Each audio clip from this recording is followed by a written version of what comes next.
अस्सलाम वालेकुम। मेरी पहली वीडियो जो थी मुझे ज़रा थोड़ी सही नहीं लगी क्योंकि मैंने थोड़ी सी डिफरेंट बनाई थी फ़िल्टर लगा के। तो उसके बारे में हम दोबारा बात कर लेते हैं और थोड़ी सी मैं शॉर्ट भी करूँगी। अच्छा, तो बात हम कर रहे थे कम्युनिकेशन स्किल्स के बारे में। तो कम्युनिकेशन स्किल्स इम्पॉर्टेंट क्यों होती हैं? बहुत सारे लोग होंगे जिनको इस चीज़ की शिकायत होती है कि भई हम जब भी किसी से बात करते हैं तो बात हमारी जो है बहस की तरफ चली जाती है, लड़ाई की तरफ चली जाती है। या हम कहते हैं कि भई मुझे समझने वाला कोई है ही नहीं, ठीक है? वैसे तो समझने वाला कोई भी नहीं होता, लेकिन एक शख़्स ज़रूर मौजूद होता है। जैसे अगर मैं बोल दूँ कि मुझे भी समझने वाला कोई नहीं है, तो मेरी एक बहन है जो मुझे समझती है।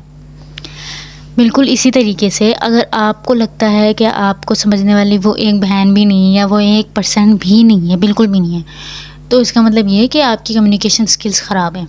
इनको सही करना बहुत इंपॉर्टेंट होता है। हमारी 50% लाइफ़ की प्रॉब्लम्स जो हैं कम्युनिकेशन स्किल्स ख़राब होने की वजह से आती हैं। आप किसी इंट्रोवर्ट से पूछ लो उनकी लाइफ़ कितनी ज़्यादा प्रॉब्लमेटिक होती है इस वजह से क्योंकि उन्हें बात नहीं करनी आती। वो बात करते हैं तो घबरा जाते हैं वगैरह-वगैरह मसले होते हैं, ठीक है? मैं आपको इसकी इम्पोर्टेंस के लिहाज से एक एग्ज़ाम्पल दे देती हूँ।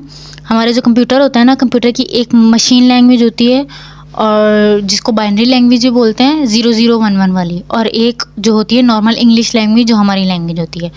यूज़र और कंप्यूटर के दरमियान एक ट्रांसलेटर काम करता है जो कंप्यूटर की लैंग्वेज हमें इंग्लिश लैंग्वेज में और इंग्लिश लैंग्वेज को कंप्यूटर को बाइनरी लैंग्वेज में शो कराता है ताकि हमारी बात उसको और उसकी बात हमें समझ आए।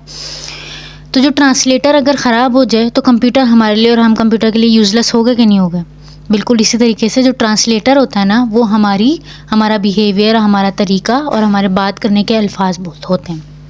अगर हमारा ट्रांसलेटर वो ख़राब हो ना, तो आप बिल्कुल अगले बंदे के लिए यूज़लेस हो जाते हो क्योंकि उस बंदे को आपकी बात ही नहीं समझ आ रही होती। या तो आप उसे इरिटेट कर देते हो या लोग आपसे दूर भागने लग जाते हैं और आपको अंडरस्टैंड नहीं कर पाते।